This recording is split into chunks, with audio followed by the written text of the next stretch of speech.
In spiritual development, the term ego comes up a lot. And I want to make sure that we understand this term correctly when we use it. The ego is a false self, or a false substitute for self. It is not an inherent part of us. It is not natural drives belonging to the organism. Keep in mind that the spiritual term ego is used differently from the psychological term. And this is why I try to simply say false self or false substitute instead of ego. If we look at this division of the human being into its main parts, where would we find the ego?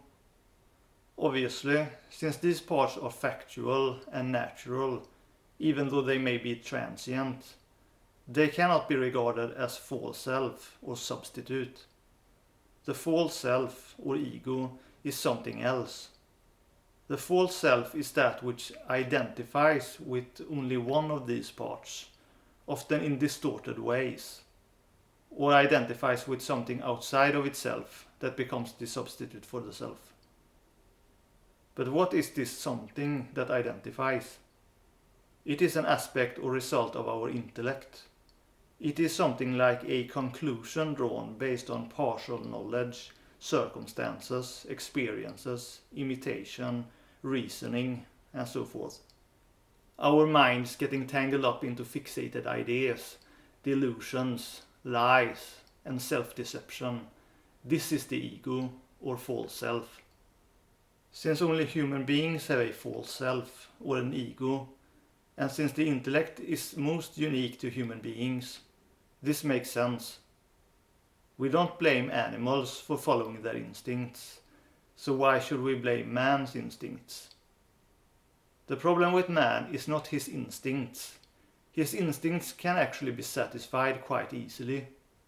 The problem with man is his ideas, his delusions about himself and the world, and his need for control.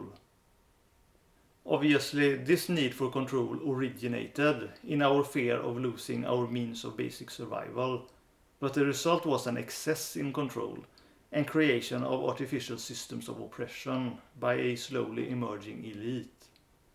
And the fact that the majority of people did not rebel against this elite or their ideas of ownership shows how meek and harmless most human beings really are.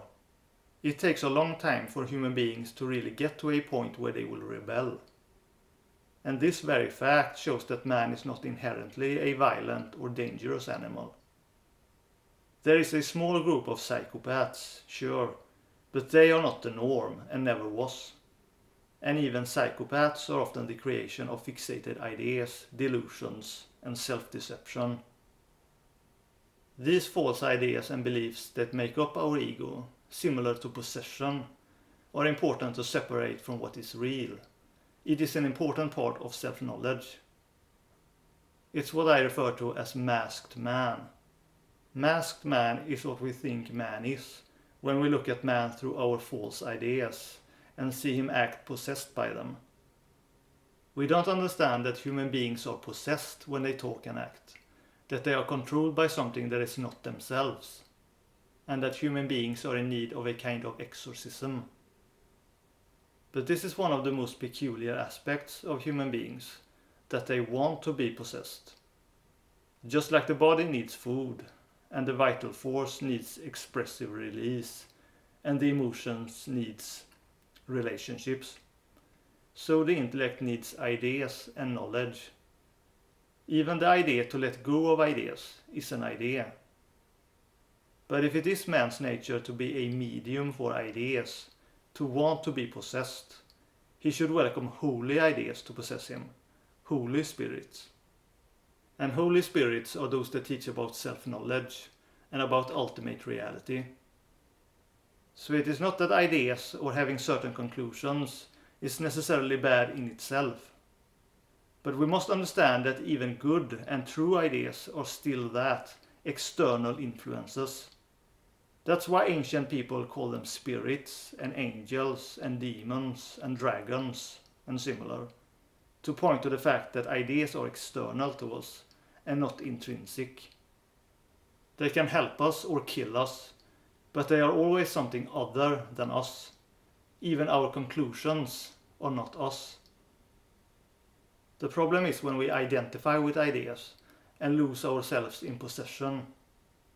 It is then that ideas interferes with being open, receptive, and responding to things the way they are, rather than on particular ideas. Especially ideas about what we think we should be, or how others should be. Self-ideals. This is a good way to identify your ego or false self, when you think you need to do this or that things in the moment should be a certain way. When you focus on results instead of processes. Ideas that have become fixated, in turn, also creates fixed habits in both emotions and bodily postures. And often, if you transform or get rid of the idea, you also transform and alter the emotions and the postures.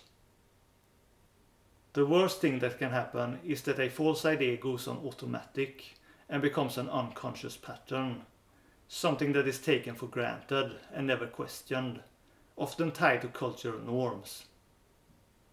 Related to the ego and false ideas is the tendency to inhibit normal instincts, thoughts, and feelings. This in turn makes you feel inauthentic and that you are not really embodied. The false self lives so much in his or her ideas and ideals that the result is a lack of substance, a lack of direct experience. We think that we are adapting, but it is not real adaptation, because we are adapting to some idea rather than adapting to the moment. Real adaptation is adaptation to ourselves and to what occurs spontaneously in the moment. Nothing else is adaptation. Everything else is rigidity and programming. Rigidity and programming leads to inhibition.